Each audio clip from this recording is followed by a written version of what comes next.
Welcome to Pot of Thunder, the recognized symbol of excellence in rock and roll podcasting, brought to you by Blue Microphones. They look great. They sound even better. You want to know how good they sound? Let me show you. There you go. I just farted into the microphone. That's how good it is. You know who it is.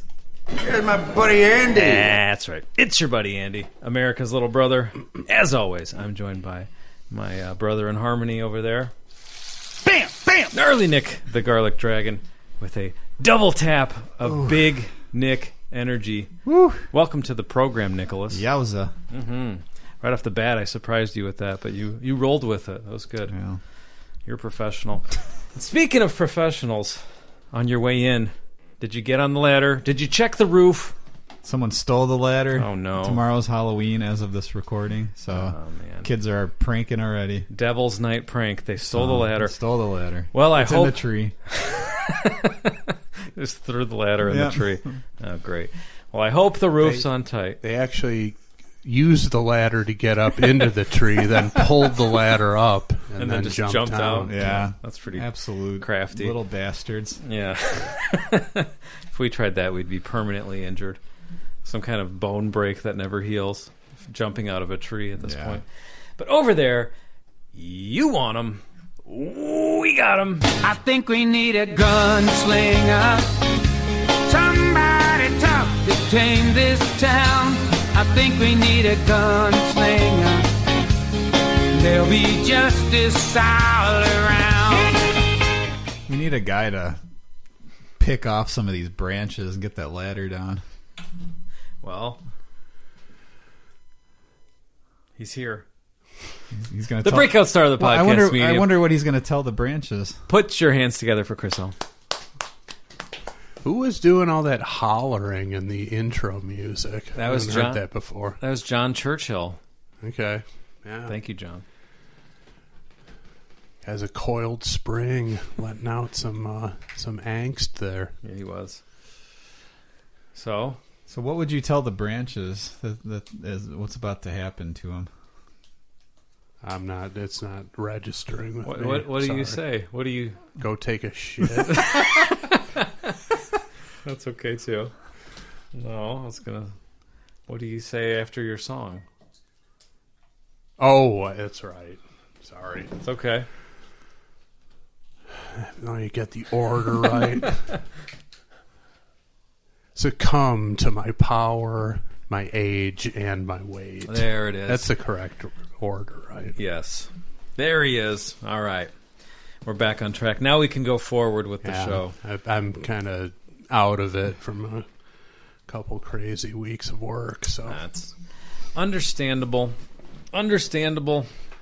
October's done, even though it's still October right now. But October's done. What is it, the 2nd of November as this episode is posted? Yeah. Tomorrow's election day. Oh, what a time to be alive. Jesus. See, my first thought is, I'm going to be so happy when all this stuff is off social media. But it doesn't go away. It's not going away. Ever. Never, ever. So there you go. Whatever. Nick, what do you got over there? Is there foil? There's foil.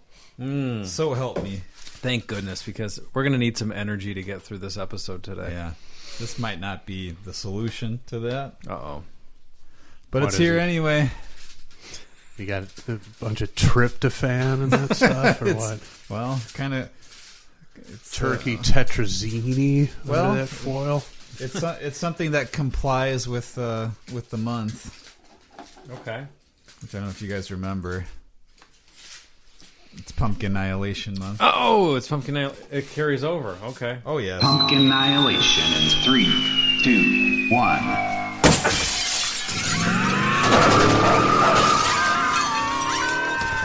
Good Christ, look at that thing. A wedge of pumpkin. This is about a pound right Jesus, here. look big. at that.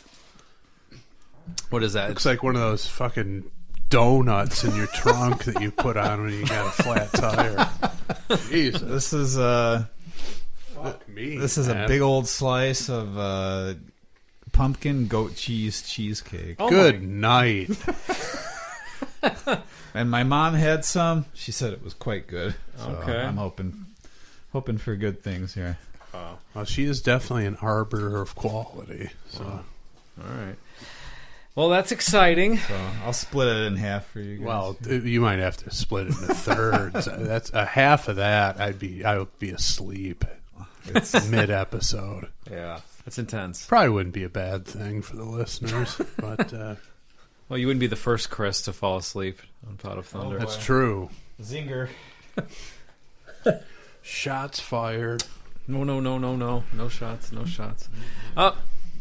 I get the big ass piece. So Chris gets a third. I Pumpkin get and 2/3. goat cheese. Yeah, Fuck. yeah. That grabbed my attention immediately. Where'd you find this recipe? Good Living or Southern Living or something. I think it's southernliving.com. How to kill your friends. Monthly. Regrets.com. Southern no longer living. What a way to go, though. Yeah. He's decadent. Yeah, I couldn't see it from over there when Nick took the foil off, but now that it's in front of me, that's all I have to say. That thing's heavy, man. It is heavy. Yeah. All right, well, we will dig into this. Oh, but what's today? There's no more themed month. It seemed like our choices for October got mixed reviews. I think people were expecting... Well, the people who complained, or at least voiced their negative opinions, I think they were expecting more heavy metal, dark metal of sorts. Well, that's too easy, too obvious. Well, you get what you get with us, and you got what you got. So, thank No you. shortage of banter on Facebook, though. Our engagement on there has been quite satisfying. That's good. People have a lot to say one way or the other, and I hope they keep saying it because that helps us, our visibility on Facebook, so to speak. Right. That's how it works, isn't it? It is how it works. The more comments or likes, it shows up on other people's feeds. Isn't that kind of how it... In general, Yeah. it's the algorithm where they're trying to predict that or sense that there's engaging quality content. In our case, it's neither, but people are still engaging with it for some infuriating content must be part of the algorithm. Oh, obviously. And look at everything that you see. Infuriating news, infuriating opinions. Infuriating podcasts. Yep. It all makes sense now. No wonder. We are truly of the time. Mm-hmm. But we are going to get back on track here with my song pick, which will come from the listener submission list. And we can formally announce, I think people have gotten a sense of what's going on, but we can formally announce the new policy with the list. Oh, yeah. The song gets picked. Whoever submitted it gets... What do they get, Andy? They get a sticker sent to their house immediately as soon as you give me your address. And that sticker says, "I'm a boner." With a little Pot of Thunder It's logo on it. not available by any other means. Nope. Not on Etsy, not on TeePublic, not on Amazon. It must be earned. Yes. Limited edition, true limited edition. You go to Jewel or your local grocery store, you see the pumpkin Twinkies and it says limited edition on the package. Mm-hmm. Yeah, I guess those things could last forever, conceivably, with all the preservatives. That's true. So you could collect that and save that. This is a true limited edition item, exclusive item. Yep. I think 5 have gone out so far. So People seem pleased. I've seen a couple pictures. yeah. What do we do if we get a repeat? We haven't gotten there yet. Send them another one. Yeah. I guess so. You've earned it. That's true. Yeah. Why not? Okay. Now, are you going to feed me the songs, or I got to come over there? And well, first of all, you boot up the Bozo Pewter. Oh, It's been a that's true. month. Who knows if that thing's even... If you run a a trickle charge on that thing, I hope? Or I don't know if this is going to I work. hope, any of these young bastard vandals got into it? I hope not. Yeah. All right, well. Egged it. Is nothing sacred in this neighborhood? Put sugar in the gas tank of the Bozo pewter. All right, let's fire it up. Stand by. Let's go over to the Bozo Pewter. Still gasping for air.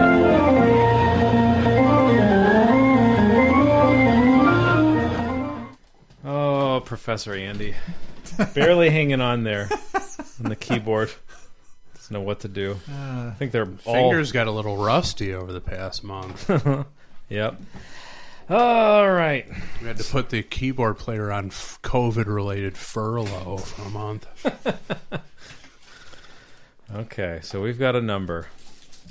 Oh my gosh. You feeding it to me, or am I coming over there? I'll feed it to you. How's that? I will feed it. I will. Feed it. Whatever happened to this Scottish guy with the lawn care stuff? Feed your lawn, feed it. Remember that guy? Oh, yeah. That's a good question. Brilliant marketing. I would have loved to have been in that board meeting or the idea meeting. Well, it's Scots. Let's have a Scottish guy. And I think his name was Scott. I don't know. If they did that trifecta. Are there any Scots actually named Scott, though? I don't know. Okay, first pull. Hey. Not feeling this one. Not feeling it. All right. Move along to the next trick. It's a band I'm familiar with, but not the song. And I'm looking for more of a slam dunk here, so... Well, no sticker for that one. Whoever you are. Yeah, they're not getting one. All right. Well, Nick, fire up the Bozo Pewter again. Oh, I gotta get up again. Yep. Sorry. I know I usually pick the first Good one. thing I carved up. I'm not as selective as you two guys. All right.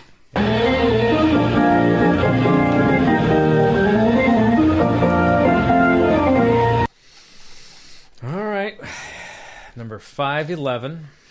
I wonder what that... What? if a policeman calls in a 511, I wonder what he's calling in. We have to find out. A ladder in a tree. So, Andy, you don't know what this is? No. Still waiting for it to come over on my phone here. That's how lazy I've gotten. I can't even get up and take 3 strides across the room to just go look. Did this person blow it too? I know the band.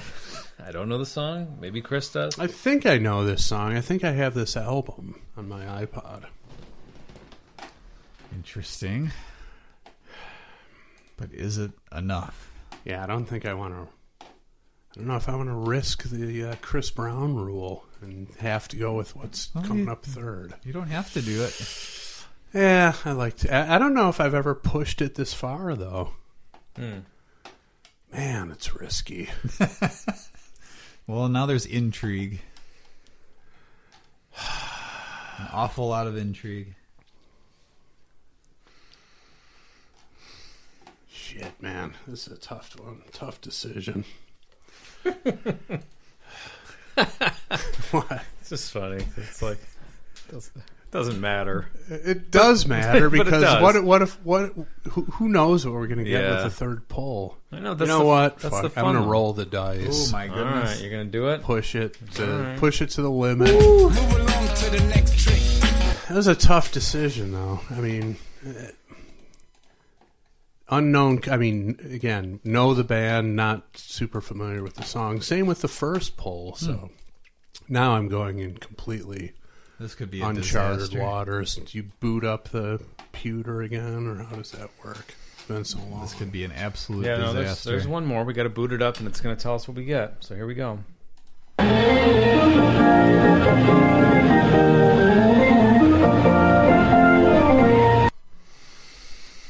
Okay. I mean, you don't have to tell me, No. but just as long it's a known band, it's not some asshole's unsigned band, because No. that we're not doing. Simply not happening. No. Nope. We're good. Okay. All right. Oh, boy. Yeah. Andy See, sounds now all I'm right. intrigued. It's my pick. I don't even know what it is. Andy knows what it is. Yeah.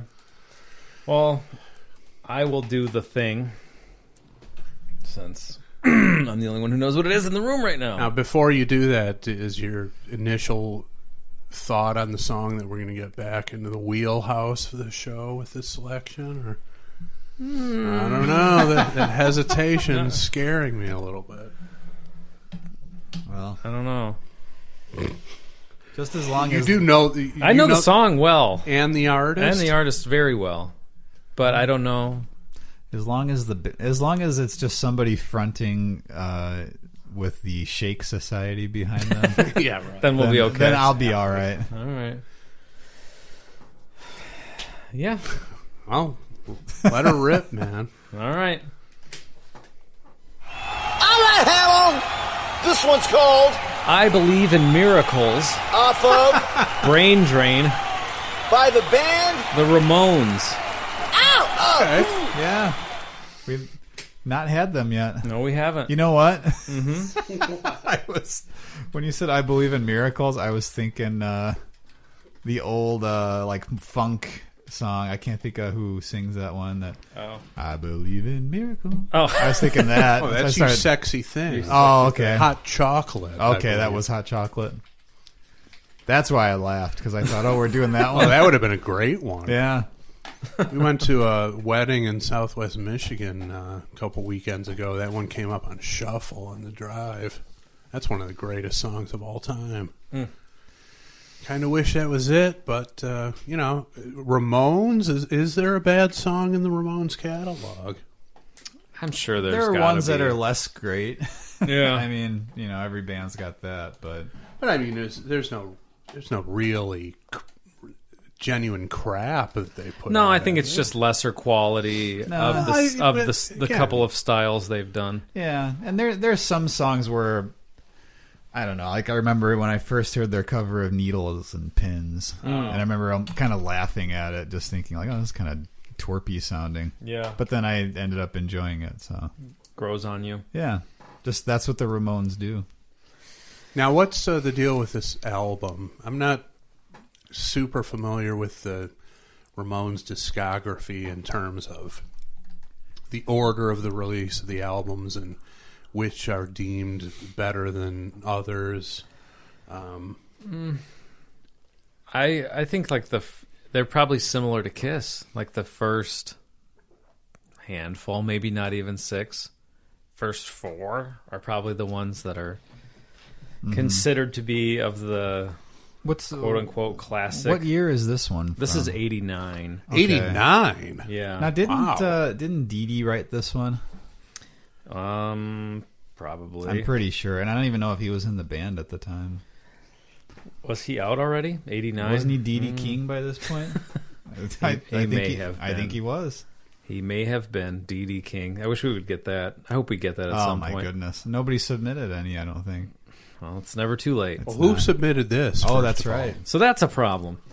Elvis Presley submitted this with no contact information. and no sticker. No sticker for Now, Elvis. someone's going Way to have to to go go. to Graceland and put the sticker on his headstone. Yeah. The ultimate defiling. I'm a boner. Speaking Aaron of Presley. kings, by the way. Yeah. Yeah. So this is Dee Dee's last album with the Ramones. Oh, okay. And it's the first with Marky. Oh, Marky. Ooh, producer. 3 producers. Bill Laswell, Daniel Ray, and Mr. Jean Beauvoir. Oh, Get my. out of here. No. Yep, he's in there. Guys everywhere. Pet Sematary was the lead single. Yes. I Believe in Miracles, which is track 1, is the second The single. lead-off track of this album, huh? Yep. Wow. Yep. Yep. Elvis Presley. Yeah. Yeah. Nice job, asshole. Being all funny, you lost out on a limited edition sticker. Yeah, and You there's blew it. no way to prove who it is. Yeah, how many dickheads are going to come forward now? It was me. I was just being a jerk. Yeah, well, you right. blew it. I assume no commentary? with Nothing. it? All right. Not even a I don't know. Not a damn thing. Not even a hunka or anything. Nope, nothing like Oh that. boy. No. I'm trying to see if there's anything interesting here. Now while you're looking that up, I actually we didn't end up doing it, but our buddy Mondo and I worked out a little version, like a cover version one time of the Pearl Jam cover of this song. Okay. Pearl Jam covered this song? Yeah, it was done in like I don't know that it wasn't necessarily unplugged, quote unquote, but it was like a slowed down, mellow version of it. Did not know something that would lend itself to an unplugged setting. Is Jay a fan of that version? I would assume. I would think so. Have you guys heard that version? I don't think I have. I can't think of what it sounds like. But is this the song that Eddie Vedder sang with them at their last show? Because he sang a song with them, but I can't remember what it was. He did? Yeah. They had a couple guests come out in their last show. They had Lars from Rancid. Chris Cornell, right? Chris Cornell. So they knew going in that was going to be their last show. Yeah. There's a VHS. Well, probably a DVD now. But wasn't Lemmy Wasn't Lemmy there? Yeah. I did not know any of this. What year was that? 96? 96, yeah. We're Out of Here? We're Out of Here was the name of it. It was the CD and home video in a box together. Very cool. And I know we've mentioned this before, but I'll say it again in case anybody doesn't know. A little tidbit. Andy and I have seen the Ramones. We have. It's a feather in your cap, I must say. I agree. We saw legends. We saw them. I was very close in an enormous crowd. I worked my way up very close.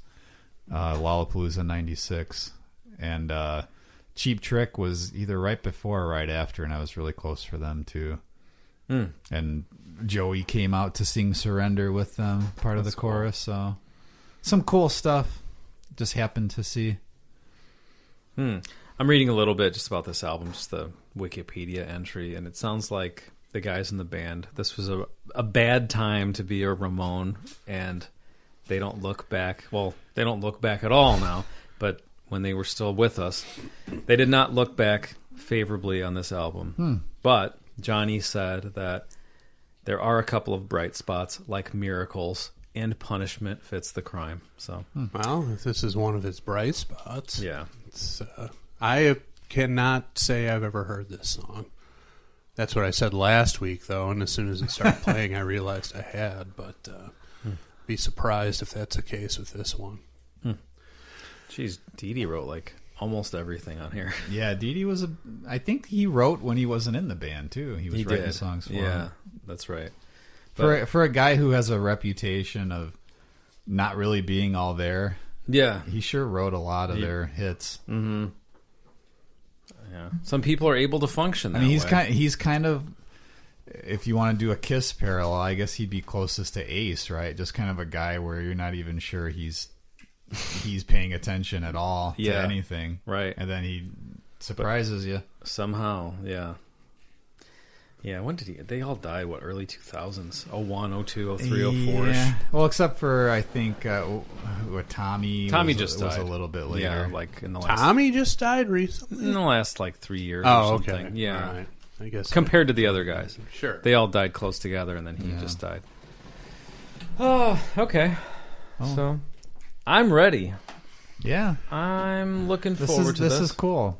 I'm excited about this one. I'm glad this came We're up. getting the show back on track, and it's hit something of a jackpot with the Chris Brown rule. Better than the first two polls, I'll say that for sure. Yeah. Yep. It's not hot chocolate, but well, that might have to be tabled for February. Well, that fits the theme, certainly in my fit. opinion. That would work. I mean, that's a song where you just start disrobing when you hear it. And that's another song where just the palpable horniness and lust in the individual delivering the vocal. Incredible stuff. Who was that singer? I don't know, but he was great. A lot of character in Hot his voice. chocolate. I only know that. What's that song called? The other hit that they had. Man, never mind. But there is one. There's another and hot it's great. chocolate hit. Yeah. All right. I just can't think of the name of it right now. Well, you know what I can think of the name of, Nick? This next sponsor. Lay it on me. Yeah, you know them, right?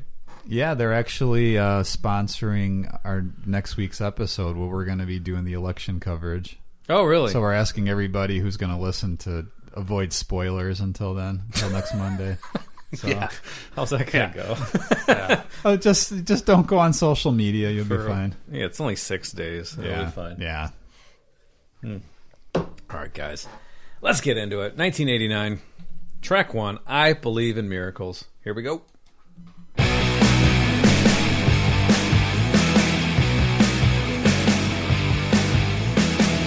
That's a great riff. I know that they're known as a punk band, but this could fit with any sort of hard rock. Yeah. Like this particular riff. This could have been something that like a hair metal band could bust out on Headbangers Ball in the late 90s. Well, this riff would fit. The Ramones, Motorhead, very early Maiden, all had that perfect blend of like they were the metal guys, the punk guys were all they were equally appreciated by both camps. The thing about the Ramones though that sets them apart is they just had that pop sensibility. You know, they loved stuff like Ronnie Spector and all those kind of like the female vocal groups, probably the Supremes and things like that. They almost got their heads blown off because of her. Because of who? Because of Ronnie Spector. They did? Well, there's the story. Phil Spector. I don't know that it's actually true, album. but yeah, he pulled a gun on somebody In the studio. Yeah. I don't know if it's true. I've heard it was. I've heard it wasn't. But, Really? I've only heard it was, but okay. You've heard no? I thought I'd heard somebody say that they doubt it actually happened. Oh, okay. But who knows at this point? It's one of those legendary stories, so it's probably best not to even know if it's true or not. I mean, it's palpable. Phil Spector waving a gun around. That's it could happen. That's what the story was. Yeah. That he had it with him all the time, and whenever he'd get into arguments with them, he'd point it at them. Okay. Man. Over like, oh, you made a mistake or something. And the guys in Kiss complain about Bob Ezrin's whistle. Right. They have a pistol pointed at them. Maniac. On a lanyard. Yeah. Oh, man. Crazy stuff. Weirdos in the music industry. But yeah, it's just, nothing technical or like ridiculously complex, just a powerful chord progression, really. Along the line. Well, when I say this, it's going to sound like the band I'm referencing influenced the Ramones. We know it's the reverse, but it's like that simple chord progression, like in Smells Like Teen Spirit. 4 chords, but sound great. Mm-hmm. Instant hook, and that's what you got. So.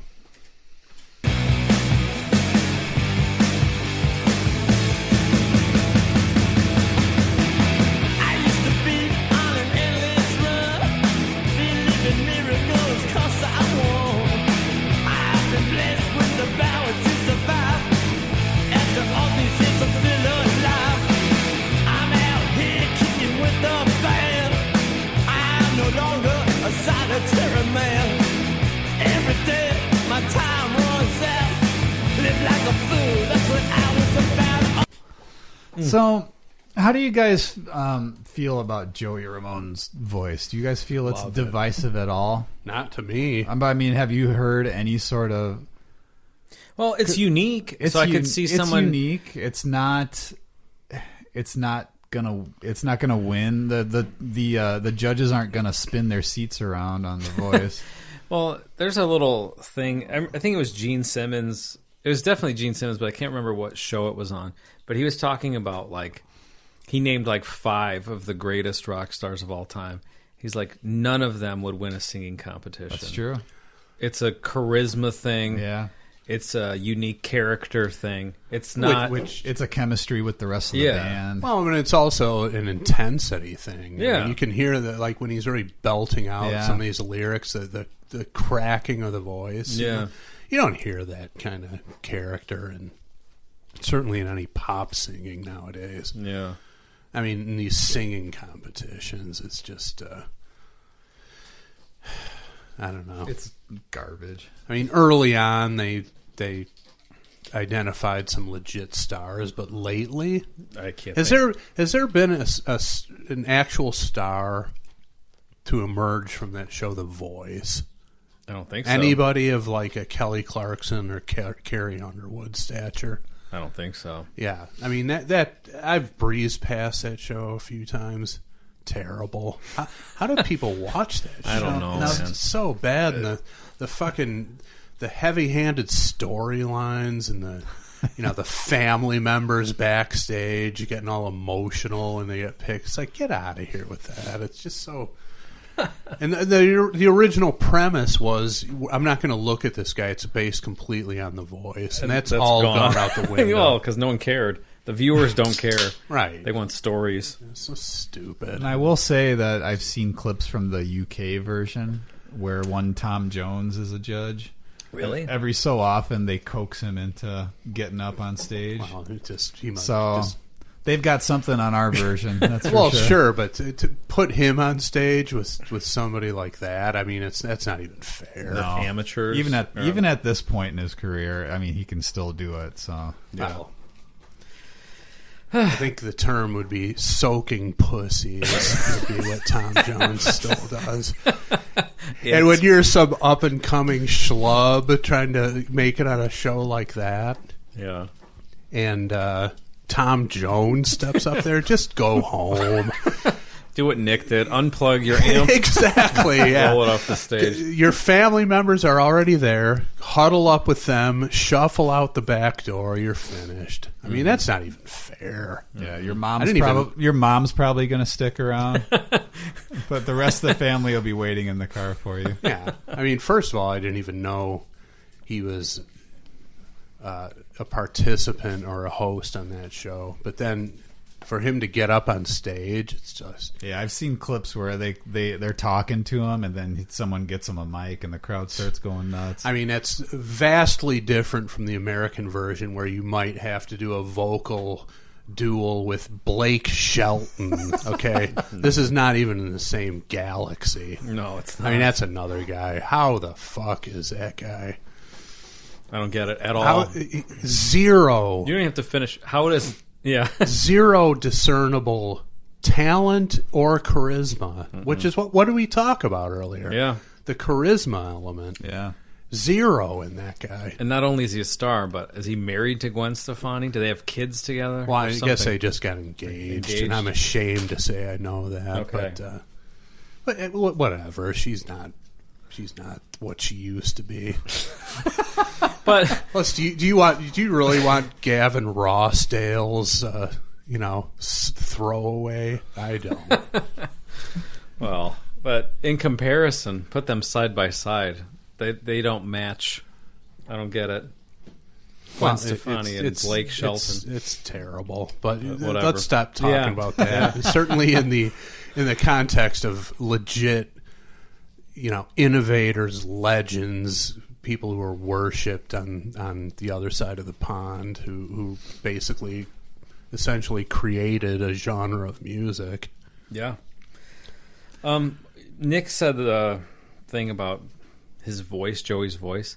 I think it's one of those interesting things where if you listen to the first album, how much he progresses throughout the years, which I guess would happen to most people. Mm-hmm. But I don't think he was, like some bands' first albums, you could tell like, oh, they're ready for whatever. Like, I don't think he was fully developed as whatever he was going to be yet. It was like he had a lot more of like a monotone delivery. He didn't have any growl really. No that growl. I couldn't think of. It was straight like just get the notes out in a very pop sort of a delivery. It wasn't like a guy you'd hear and be like, all right, we got to give that guy a deal and push him to the moon. It had to be the whole package, Yeah, and its image of the band was huge. Well, but it's also, if I can draw a parallel to Kiss, their pre-studio albums, the ones before Alive, you could tell they were very tentative in the studio. I mean, they still brought some great performances, but they were not the completely confident kings of the world that they became. And early on, I don't care how talented you are, when it's your first rodeo, cutting an album in a proper studio with people looking over your shoulder and telling you what to do, and it's no joke. It's intimidating. Especially when you're on the clock and the meter's running, so to speak, and there's real money on the line.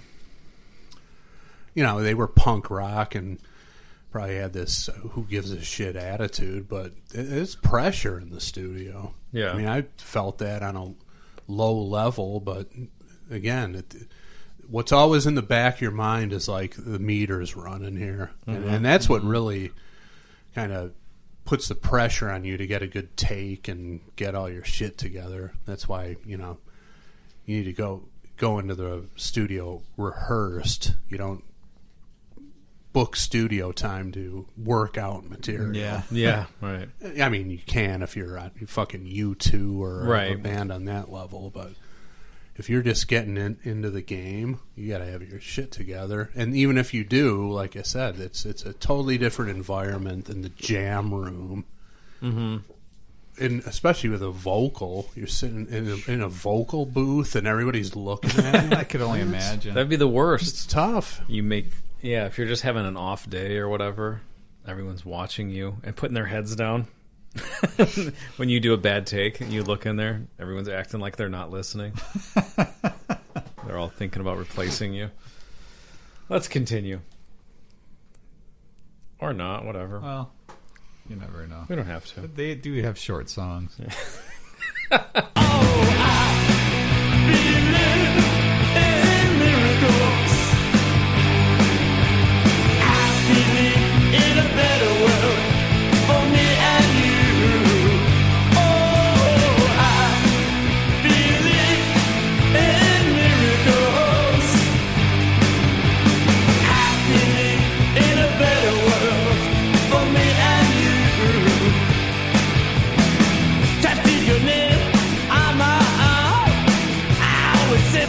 A good love child. If she can find a reason to forgive. First of all, that chorus is great, and you can hear a lot of like the Ronnie Spector-isms in the melody and stuff like that. But going back to the vocal, it's just what you're hearing in out of Joey Ramone is his vocal style really kind of fully formed. Just his inflections and how he puts the grid on it in some passages and then backs off a little bit. I mean, that's to me, that's the definition of, okay, these are the elements of my vocal style, and I'm going to exploit them to the max. He's in control of what he's delivering. He's emoting properly to match the lyrics of the song. And there's a bit of, to kind of tie it back to earlier, there's a bit of an Elvis kind of a thing in his delivery. And to tie it back even before Andy hit record, hence there's a bit of a Danzig. Oh, they're going to say Ernest. There you go. Yeah. Ernest. Well, 89, Ernest was king of the world, so he's king of the South for sure, right? Yeah. But yeah, there's a bit of that that sort of rockabilly kind of thing into his voice. Well, and Which, there's, and he's beloved by all genres of rock music, including rockabilly. For sure. Elvis, you mean? Well, no, I'm talking about the Ramones. Oh, Joey yeah. Ramone. This is like the Ramones they've bled over into all different genres. They're huge. They're essentially unassailable. That's what I was getting at with what I was asking if they had any truly lousy material in their catalog, and I would wager to guess they don't. I mean, it's a matter of personal taste, obviously, but they're pretty much unassailable in terms of their influence, their legitimacy, their genuine, not fake whatsoever. Yeah. And there's a lot of debate going on with the current climate. People trying to look back on various things in history and explore how, for lack of a better term, like white people commandeered certain things. And where I'm going with this in this discussion is there's an increasing sentiment, which is not off base, but saying that Chuck Berry is the true king of rock and roll. Okay. You can debate that. It's legitimate either way. Elvis was the original rock frontman, vocalist, guy who, Chuck Berry, the original guitar hero, obviously. Yeah. Elvis was the original rock and roll frontman. And you go on Jim Morrison, Danzig, like you said. Go down all the list. Every rock frontman took their cues from Elvis Presley, period. Yeah. There's no getting around it. Mm-hmm. That makes sense. And since most people, as we're talking about these competition shows, are all about singers, most people are drawn to the singer. They're drawn to the vocal. They're drawn to the lyrics. They're drawn to the vocal melody. Yeah. So that's why Elvis is generally regarded as the king. And, you're hearing elements of it here. And that's like the Ramones were essentially a 60s pop band that were just, had distorted guitars and more, just a heavier, more direct kind of rhythm going on. Mm-hmm. But essentially, it's the way the songs are written. It's like they're trying to how write. many of their songs would you could legitimately qualify as surf pop? Mm-hmm. Like quite a few. Mm-hmm. Sure. And then shortly, a few years after, you had the Sex Pistols, and they had a lot of like that sort of surfy stuff that would. It was a little less so, but they did have those elements creeping in there also in the guitar riffs. And push it a few years further. Dead Kennedys have a lot of surf guitar. That kind of stuck with punk for a while. Yeah, and it's. I mean, that was early '70s, so it wasn't that long before. It wasn't like a pure nostalgia act or something. It's something really, really odd that just came out of nowhere. But it's like an evolution of that stuff. It is, but in a scene where you wouldn't think it would be desirable. But I don't think the scene existed until they I guess so. until they started doing what they were doing. Yeah, so did punk come from the perception that this was kind of a perversion of that kind of music? I think so. Okay. Yeah. That's what I would say. Well, and the other thing is the aesthetic of the Ramones was so great. You know, you had the walls of Marshall amps in the back, very metal. Yeah. T-shirt and jeans predominantly, but they also bust out the leather, also very metal. Mm-hmm. The power stance of Johnny Ramone and Joey Ramone just standing up front, leaning on the mic stand, hair in his face, just belting out the vocals. Mm-hmm. It's just the aesthetic of that band it's perfect. Yeah, it doesn't get any better than that. It doesn't. I think that might be Kiss, Ramones. I don't know who else to put up there, but there's a handful only that are at that level of like the visual being perfect. Yeah, the Ramones were definitely perfect. Oh yeah, absolutely, man. And, they all had the bowl cuts. Yeah. But the best. Again, Johnny Ramone is not going to be he's not the darling of the guitar nerd crowd who worship at the altar of Satriani and Vai and went to the fucking Guitar Institute of Technology to learn how to shred and all this stuff. But the vision of him in the power stance with that Mosrite guitar slung under his balls, bashing out class A and E form power chords is fucking sublime. He's you mentioned that he's not on the technical guitar player not at all list, but he's on quite a few. I don't know. I'll just for a prime example, like Rolling Stone will have their top whatever rock guitarist. He's on there quite a bit. Like I'll see lists where he is on there, yeah. And I think there's a bit of a shock factor for doing that because that's not what people are thinking. They're thinking leads and things like that. They're not thinking solid heavy rhythms and that's it. Like that would be like putting Malcolm Young on there where people are like, well, he didn't really play leads, but you can't deny the greatness in the rhythm playing. Mm-hmm. No, absolutely not. And that's one thing that people have said, and rightfully so, about Eddie Van Halen is you get sucked in by Eruption and all the solos, but the sense of rhythm and timing, unbelievable. That's what really set him apart. Yeah. Now, here is with Johnny Ramone is not like from another planet guitar playing, but it's just straight from the groin. Mm-hmm. The best kind of guitar playing, in my opinion. And again, visually, it doesn't get any better than that. You can quibble about his hairstyle, but whatever. That guy came out and it's like.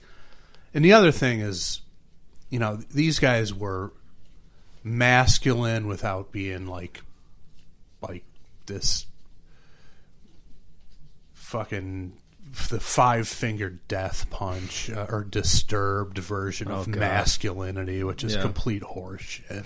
I mean, these guys, you watch them on stage and you're like, okay, these are men up there delivering high potent rock, but they weren't fucking just douchebags about it. They just were themselves, and they were awesome. Mm-hmm. The other thing, back to when people criticize the Ramones songs for being too simplistic.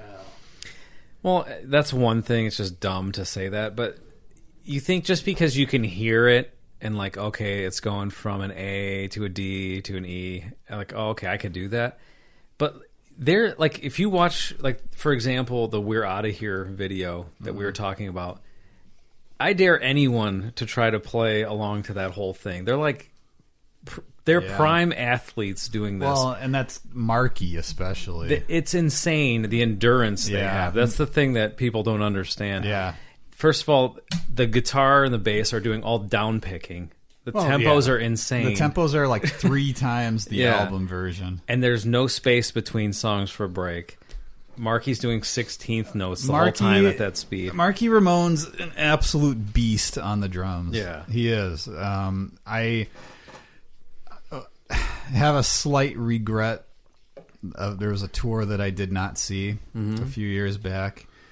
Marky Ramone with Andrew WK on vocals. Really? Yeah. Jeez. And how'd you miss that? For some reason, I must have I knew about the tour, just never ended up getting a ticket and going whenever they. What venue came was here. that at? I don't remember. It might have been Metro or something. I'd have to look it up. But that's was it doing all Ramones songs or it wasn't all, but I think it was quite a bit. Yeah, okay. but I think it might have been a place even smaller than the Metro. It might have just been like a smaller club. But yeah, that's a regret.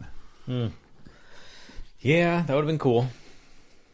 Then I can find a reason to live. I used to be on an endless run, believing miracles 'cause I won.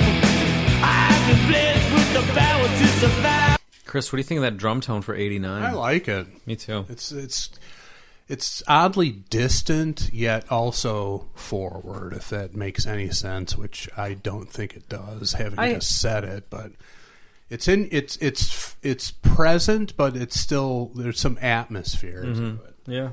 And the snare sounds good. A snare sounds like a snare drum should. And, again, you want to talk about influences, though. You go back a little further, Andy is going to respond well to this. But I listen to this vocal style. you can't deny the influence of one David Johansen, New York Dolls. Yeah. I mean, those guys were. That band is underrated in terms of the time, where they sat and the timing of it. Kind of forgotten. Not forgotten, but they just, for whatever reason, when I say timing, they came before a lot of the more influential bands, so to speak. But when the Ramones came into it, the time was right to rebel against disco, rebel against prog rock, all that shit. Yeah. When the Ramones were doing it, they were obscured by all that stuff, and like Zeppelin was at their prime and stuff. But listening to that last passage is like totally hear Johansson. Yeah. Man. Yeah, you can hear that. I agree with you, Nick. Which is not a slam on anything. I mean, it's just that. And then if you want to take it even further, there's definitely hints of Iggy Pop, who's the Elvis of punk rock and alt rock, really. So they all borrow from each other, but it's more out of respect than trying to jump on a formula that you think is going to make you popular. It's not. It's genuine respect, but then doing something of your own with it. Right, yeah, it's still original. It's not just like a blatant rip-off of whoever came before, like you said, just to try to make a few dollars. Yeah. Which that stuff exists, but that's not what we're talking about now. No, it's not. After all these years, I'm still alive. Oh, I believe in miracles. I believe in a better world for me and you. Oh, And the spirit of the lyrics and the chorus is got that a hint of like the Springsteen sensibility of you and me against the world. Yeah. It's like we're a couple of working stiffs trying to make it in this world, and everything's stacked up against it. But I believe in a better tomorrow for us. It's that whole Jersey. It's living on a prayer. Yeah, exactly. Yeah. It's that whole East Coast, outskirts of New York City attitude that so many people can relate to. But I also think the literal meaning is Dee Dee Ramone saying, "I can't believe I'm still alive." I think that's where this is could coming see that, from. yeah. But, Sure, but yeah. it works for whatever you're going through too, as the listener. Like you just said.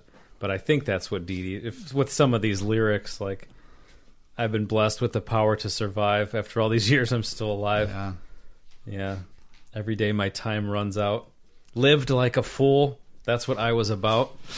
Yeah, and I think it's easy for the casual listener to just like breeze over the verses, but Yeah. when that chorus kicks in,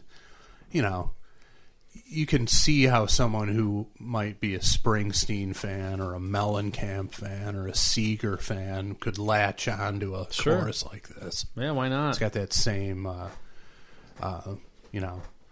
attitude of, working stiffs, young blue collar lovers aspiring to a better life, It works. Yeah, absolutely.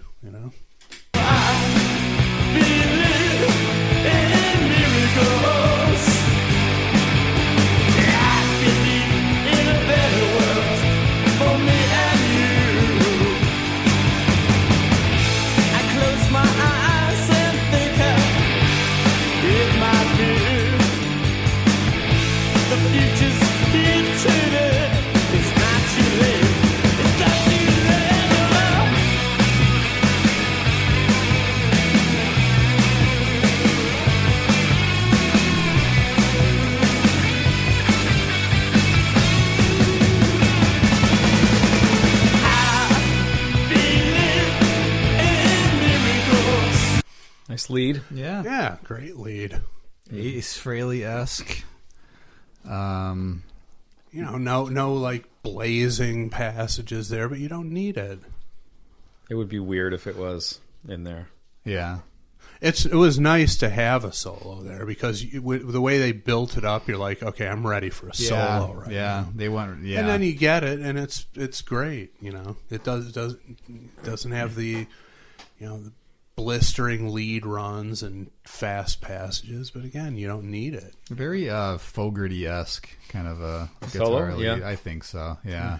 Another similarity would be to like Mike Ness of Social Distortion, relying on a lot of those kind of Chuck Berry riffs for his solos. And he's another one who I don't think he ever played a fast lick in his life, but he never needed to, Yeah. The mileage these guys get, almost AC/DC like with the chord progressions and the simple solos is that in and of itself is impressive. Yeah, and the consistency of just the style of music, keeping it consistent. That's, AC/DC. Chris mentioned Motorhead, Ramones. There are a few bands that have done that where there's a total commitment to they found their formula and they were totally committed to it for many years. Which is great that exists. You stumble upon something like that, it works. It's nice to see that those are the bands who they didn't really veer too far off, but they didn't need to. Yeah, I mean, like as interesting as it is that Kiss did Unmasked and The Elder and stuff, it's sure that's fun and that's interesting to look back on the variety, but there's also something to be said for this sort of old brown shoe kind of rock and roll. Yeah, I agree. Chris, what was that one Mike Ness video? You got me thinking. Didn't he get in a fight with someone in like the last couple of years when he was on stage over some like political thing? I don't remember that. I thought it sounds like something he would do. I thought one of us sent it to the other one. We were laughing at it, but I can't remember what it was. But it was just like this dude's 50 whatever, and he's getting into fist fights still. Oh, he's definitely an interesting character. He's got an interesting background, but these guys are all have the same mentality, and it's all genuine, which is the best. That's what makes them great. It's not contrived. It's who they are. Mm-hmm. In a better world for me and you. Oh, I believe in miracles. I believe in a better world for me and you. All right.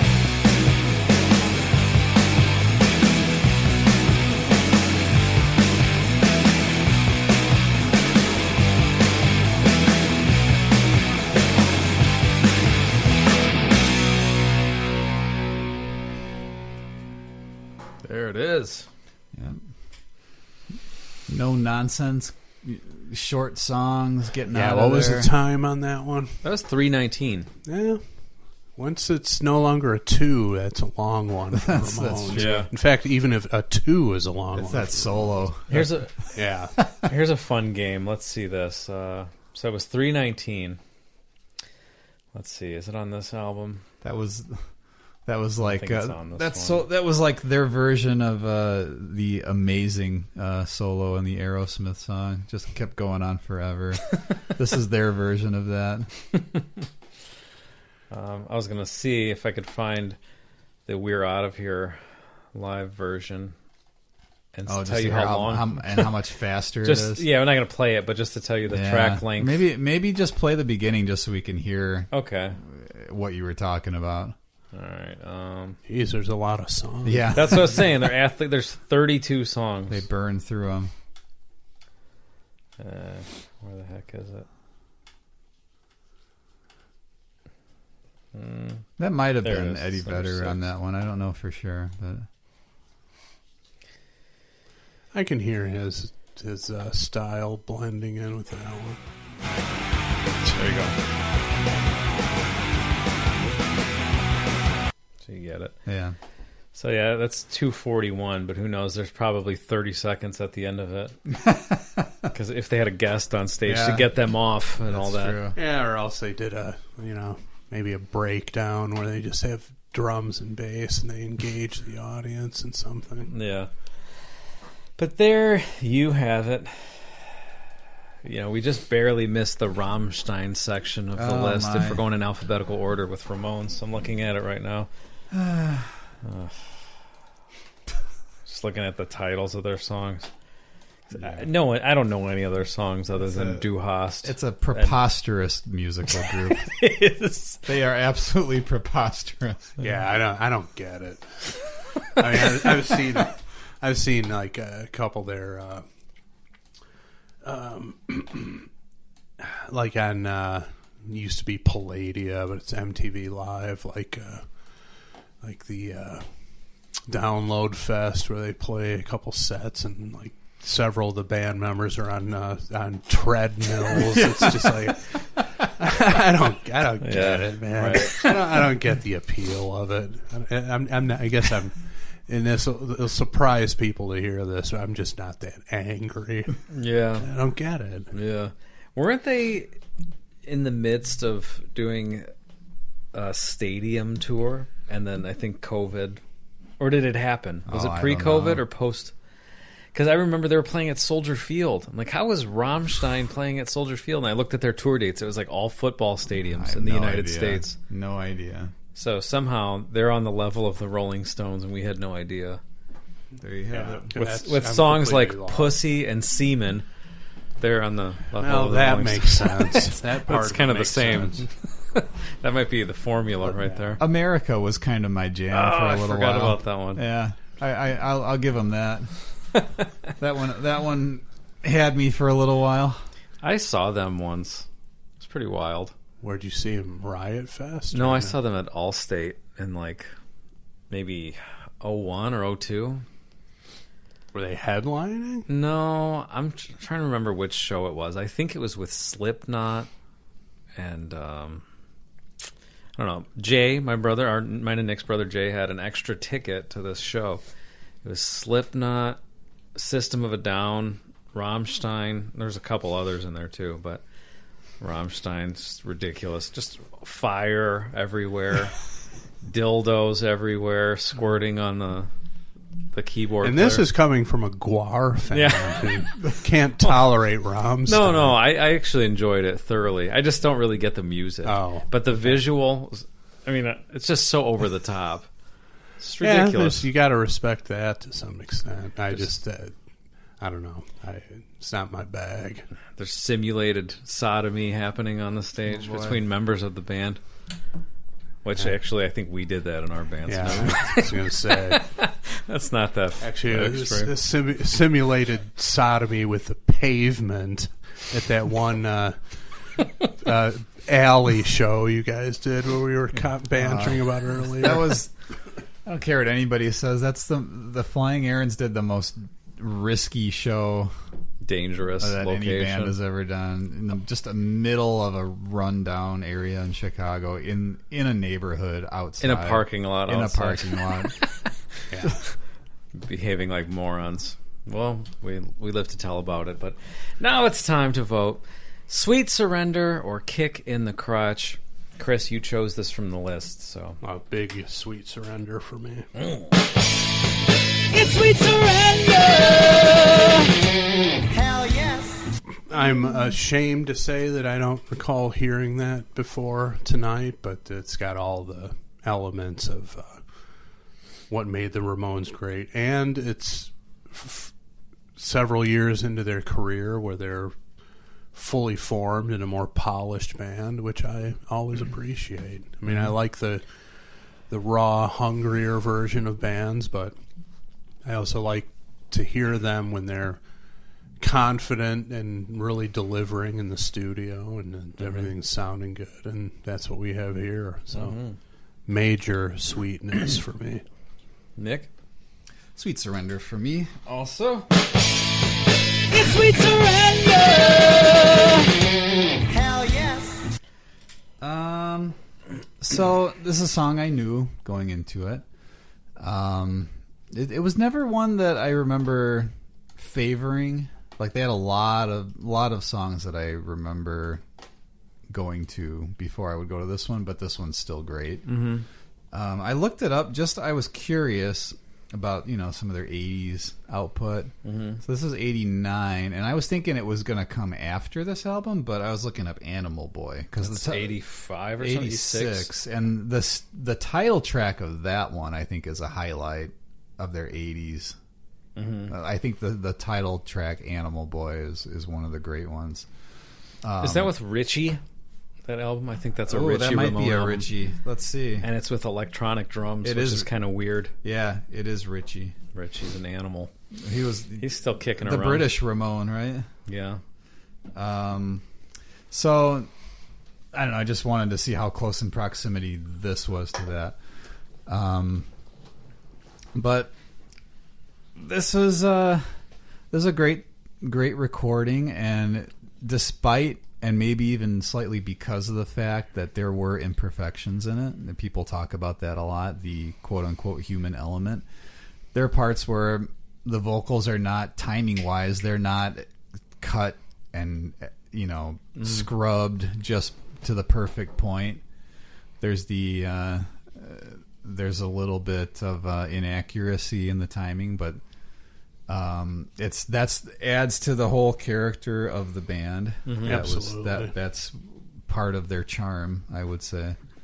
And I think it's a really good song, and it's cool that Dee Dee Ramone wrote it. It's just, I find it very interesting. They say that I don't know how many times they said in whatever documentary that was I watched that in Rock and Roll High School, he couldn't say, "Oh wow, pizza."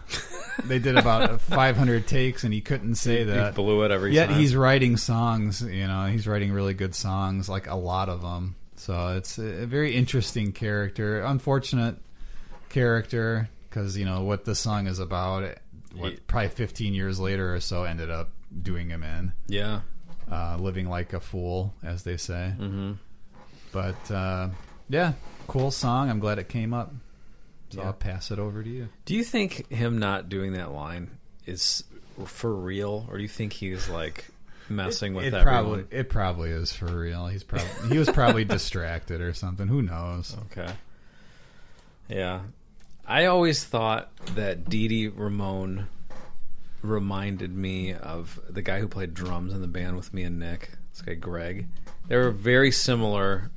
He wasn't a heroin addict, but they were very similar in a lot of ways. Even the way they looked sometimes, but just like kind of a bull in a china shop a lot of times. Although Greg looked just like Paul Di'Anno. He did look just like Paul Di'Anno. Yeah. But yeah. So just hearing like, he couldn't get through the line, Greg would have done the same thing 500 times too. So I get that kind of personality. And you wouldn't know if he was serious or if there was just something wrong with him. Maybe a combination of the two. But I, too, will give this song a sweet surrender. It's sweet surrender. Hell yes. What can you say about I believe in miracles that hasn't been said before?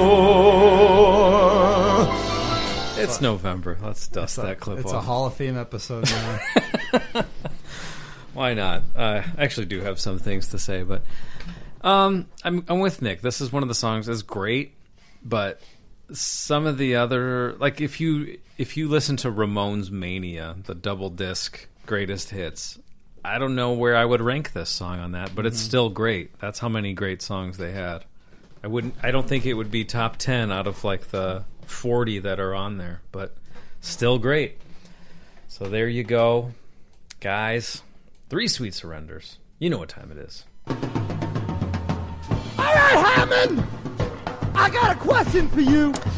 Paul Stanley needs to know if Jean Beauvoir is doing better work with the Ramones than he was doing with Kiss.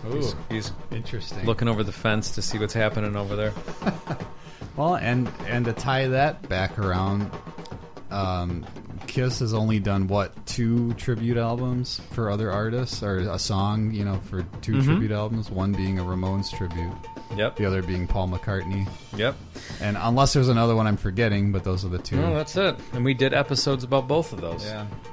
So that kind of shows you where the respect. Ramones are at. Yeah. Oh. Did I ever tell you guys about that Ramones play that I saw a couple years ago? You mentioned it. I think yeah. so. Okay. It's kind of funny. Like, it was... I guess it's like anything like that, where they're trying to cram as much information as they possibly can into this. And it's almost like ham-handed, as Chris used that term earlier, the way they squeeze these nuggets of info in. But the guy waving the gun at them as Phil Spector is a highlight for sure. Hilarious performance by this guy. But the one funny thing was, some of these, out of the 4 Ramones, I think 2 were fat. I'm like, they were not fat. No. These guys playing them. Taking some liberties. It was. And their jeans were baggy. I'm like, that wasn't No, that's not it that either. didn't happen. You gotta get those aesthetic things right. Yeah. It's like when you see like a Beatles tribute band and the Paul McCartney character is not playing left-handed. It's like, okay, stop the show. These guys should not be booked anywhere. I mean, some of the things you just have to get right. Yeah. Just don't even do the gimmick. Just play the songs then at that point. Exactly. Yeah. But without the gimmick, I mean, Yeah. what do you got? Right. You got nothing. Go home. Go take a shit. Well, get the aesthetic right. Yeah. Find a left-handed player to play Paul McCartney. Yeah.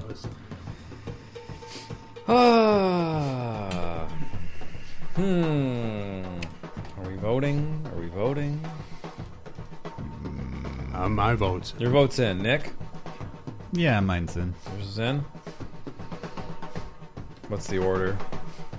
Andy, Nick, Chris? Yeah. Traditional Eagle? Yeah. All right. Rock! Roll. Boner. Oh, my.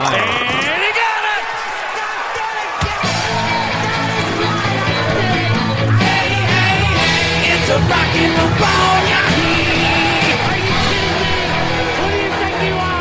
I am. Get it right. Are you kidding me? Excellent. Well, there we go. It's been a while since we've had one, I think. Yeah. Feels like it has.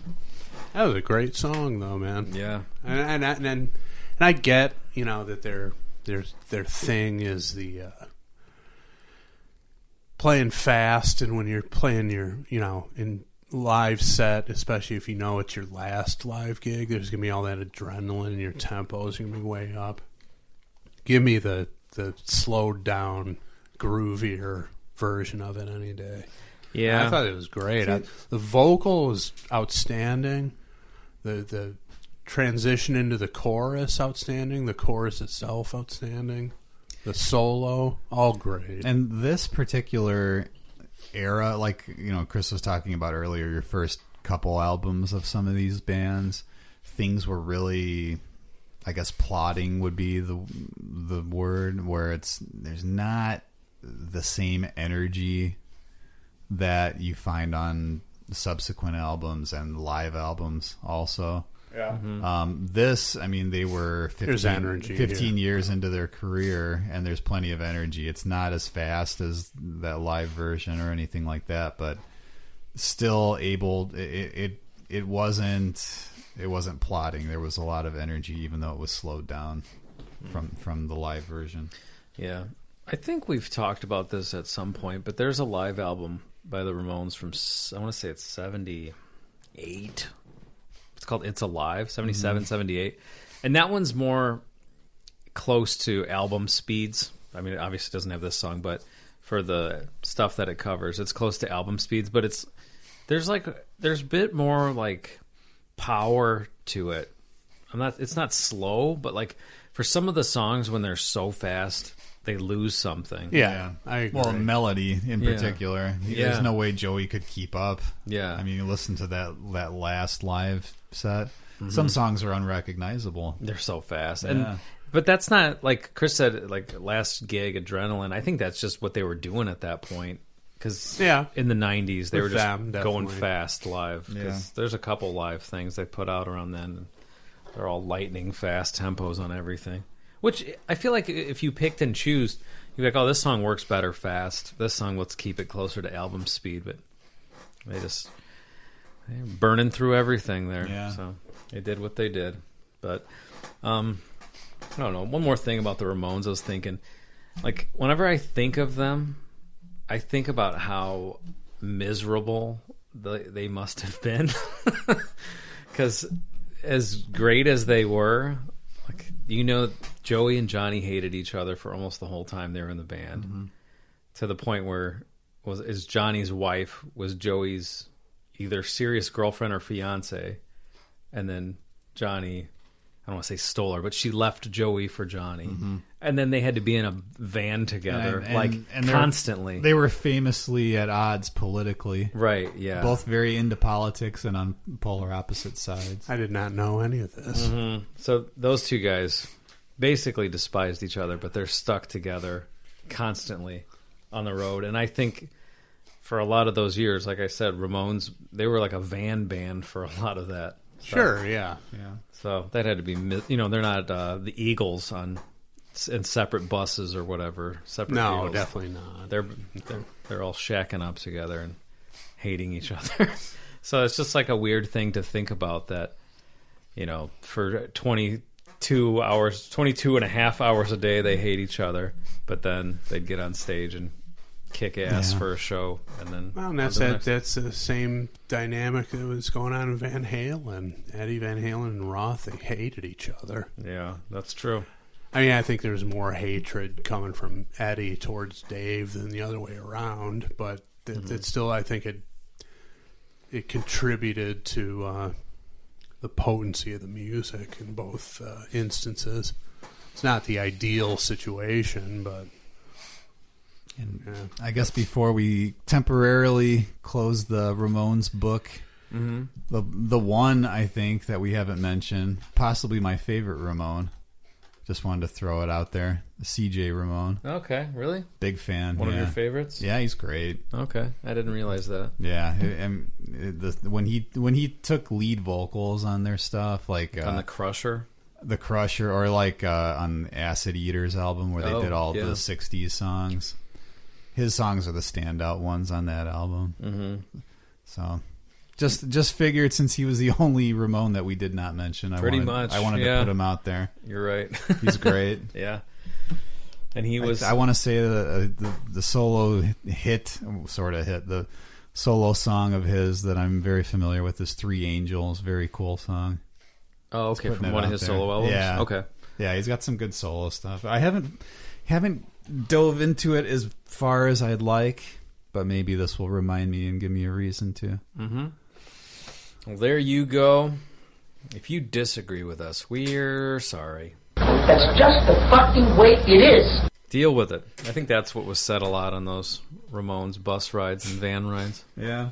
Well, and it's the other thing is, I mean, you kind of get it from in a Van Halen situation just because they're the biggest band in the world. I mean, Ramones were hugely influential and stuff, but how does one of those guys not at any point be like, you know what, I don't want to bother with this, I'm quitting? Yeah. I mean, the fact that they just soldiered on to continue creating music together is really it's mind-boggling how they're able to do it. Yeah. I don't have the exact dates memorized, but I think if they were together for 20 years, I think probably close to 15 they hated each other. So, I believe it. Yeah. Wild, wild stuff. So, Nick, what time is it? Time to listen to another commercial. Commercials are the best. Best part of the show. Let's hear one. Okay.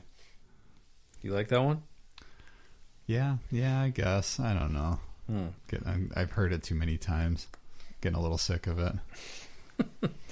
Well, just you wish that their advertising agency would come up with something new. Yeah. Enough with that gimmick already. Beating it into the ground. Yeah. Well, this is something you'll never get tired of hearing. Sing away. Yes, Chief.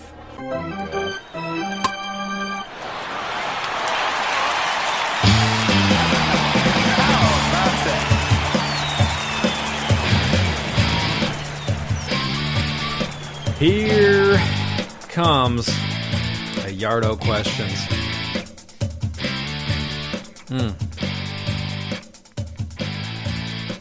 Skip that one. I never pick these ahead of time. I should. I usually just go to the pile of them and look at them and see what fits with what we're talking about. No. That person blew it too, huh? Yeah. Are we still getting them with 2 questions? No, it's been a long time That's since good. we got that. No, that's no good. That's a throwaway. Yeah, like, what are people thinking? Yeah, no.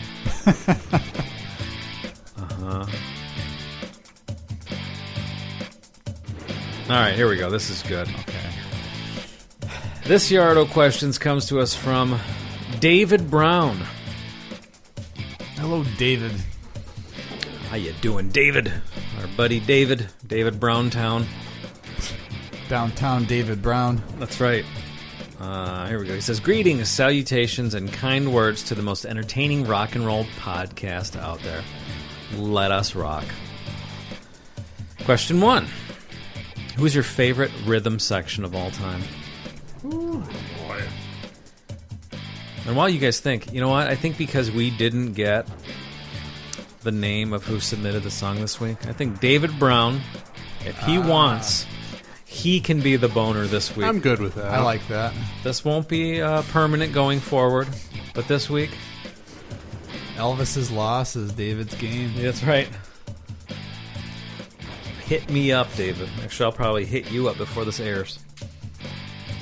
Favorite rhythm section? I assume it's we can't mix and match. It's guys who are I think it has to be guys functioned in together, a unit together. Yeah, I think It's so. not one of these fantasy band type situations. Yeah.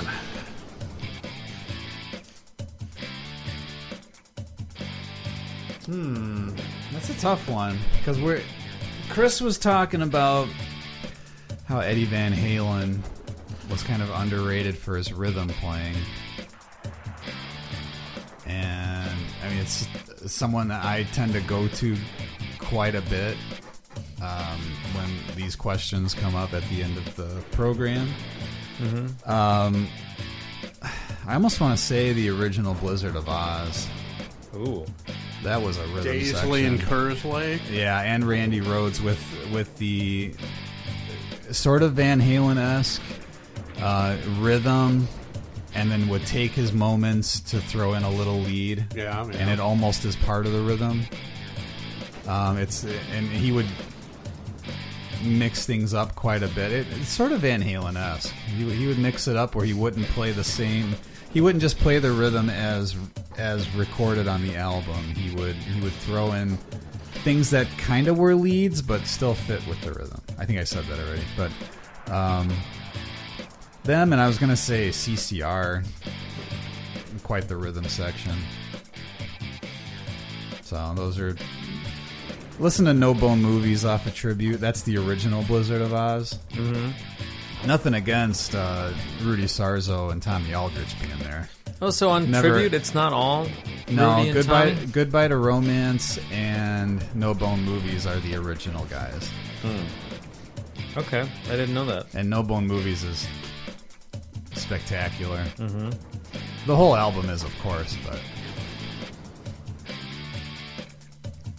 Chris?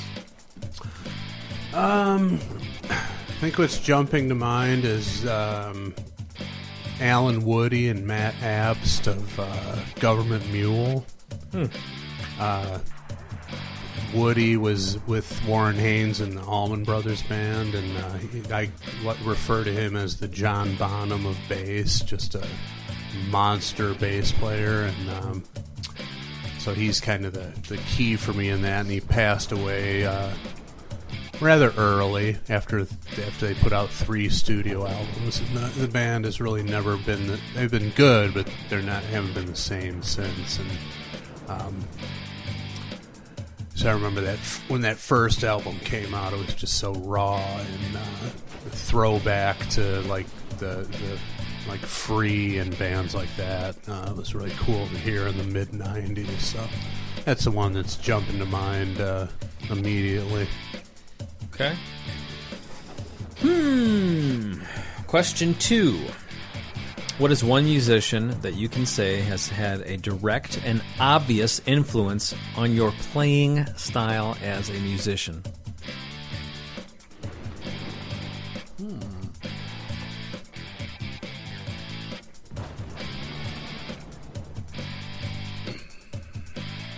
I would say there's definitely a lot of ace-isms in my playing. I think that's true of a lot of people, a lot of guys my age and who were brought up on that playing. But the one that's how was the question phrased again?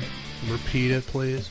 What is one musician that you can say has had a direct and obvious influence on your playing style as a musician? Now, I think the obvious element is there because several people have mentioned this guy in my playing, but it seemed odd to me because it wasn't necessarily direct. I wasn't really a disciple of this guy's playing or the band. I appreciated them, but it wasn't anything that I consciously sought out to incorporate in my playing. But that would be Slash and Guns N' Roses. And every time somebody compared my playing to his, I always took it as a great compliment. So he would be the one that fits the description, but wasn't a conscious influence, at least where I was coming from. But obviously I was aware of Guns N' Roses music and heard it constantly. And I think that somehow seeped into my playing along the way, and I'm glad it did. Cool. Nick? Now, of course, this is not someone who I can just play like this guy. He's a bit more advanced than I am. I would say Brian Setzer. Ooh. Because there's a good amount of stuff, like from not just the sort of bends or, you know, some of the distorted heavy guitar kind of stuff that he would do, the rock guitar, but when he would do his ballads, like a lot of like the jazzier chords and things like that, like I'm really a fan of that kind of thing. Like I'm not great at it. I couldn't sit down and, you know, bust out a ton of jazz progressions or anything, but just the sound of those types of chords that he would throw in with the clean sounding guitar, I'm a big fan of that, and I like to goof around with stuff that has that same kind of flavor. Okay. So good one. Question 3. Who are your favorite quote unquote sore thumb or short term members of famous bands? For example, Snowy White and Thin Lizzy, Ian Gillan and Sabbath, or every lead guy that wasn't Marty in Megadeth. You guys are great. Thank you, David. you're great, David. And you're now officially a boner if you agree to receive your special limited edition sticker. Well, I'll just come out and say what I should have said right away on the last episode, which I don't know where my head was at, but it's got to be Brian Robertson and Motorhead.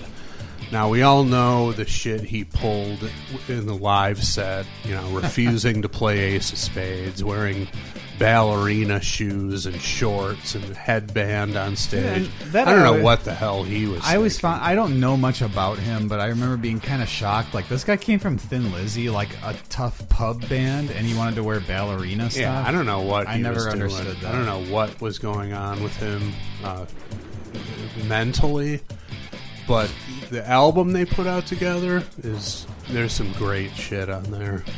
Why did he refuse to play Ace of Spades? He no reason given. Well, probably just he wanted to have his own identity and stuff. And I mean, the only older cuts that I know that they played was like Iron Horse, Born to Lose, and maybe a couple other ones, but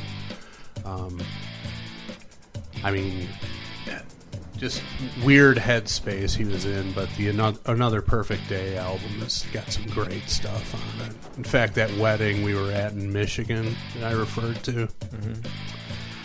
The groom obviously insisted on having some of his songs in the pre-dinner playlist, and one of them was Rocket from Another Perfect Day. Mm. And I was like, okay, I'm enjoying this. And also had a couple Clutch songs in there too, so that was kind of fun and surprising. But for me, it's Robbo and Motorhead, which lasted one album, and that was that. Nick? Let's see. I mean, I wanted to think of something something less discussed in the history of this podcast, but I think I would go with Vinnie Vincent and Kiss. Because there's only 2 albums, but they're both great albums. And technically it's only 1, I guess. Like, he played on 2, but he only was a member of the band for 1. But 2 great albums, and then, with Revenge, the stuff that he wrote was great. So I'm not as huge a fan of his solo stuff, but pertaining strictly to this question, he's a top contender for me as far as, someone who was briefly with a band and just that era was awesome. Well, and he's another one where it doesn't seem apparent that anybody really liked him in the band. And whether that's come about, retroactively, whether those opinions were formed and applied retroactively, like, oh yeah, nobody had anything good to say about him when we hired him. Yeah. Is that true, or is that convenient to say now? Right. I'm not necessarily even saying that. It's just like, and maybe there's just more footage of it because they were together longer, but they just seem to be on a personal level, like footage of them off stage, interview footage, like with Eric Carr. They were totally buddy and got along great. You never saw that kind of interaction with Vinny. And a lot of it might have to do with the fact there's not a ton of that footage out there. Yeah. But I don't know, even the interactions on stage, they just never seem to be gelling on a personal level. So, and that could have, again, fueled the quality of the music. Yeah, could have. Well, thank you to David Brown for your Yardo questions. If you want to send one to us, go to potofthunder.com and make that happen. Add some songs to the listener submission list. You saw what happened today. Actually, you know what? I didn't say. When did this one get submitted? Oh, look at that. This year, February 24th, 2020. So, who knows when they come from, right? Yeah. It could be any time. It could be from today. It could be from 2 years ago. Whatever it is. Your chance is just as good. You sounded a little like Buddy Holly in that Kids in the Hall skit just then. Who knows where it comes from? All right, so all-time classic. Yes. Let's go watch Incredible. that. All right. We'll be back next week with more Pot of Thunder. Bye-bye!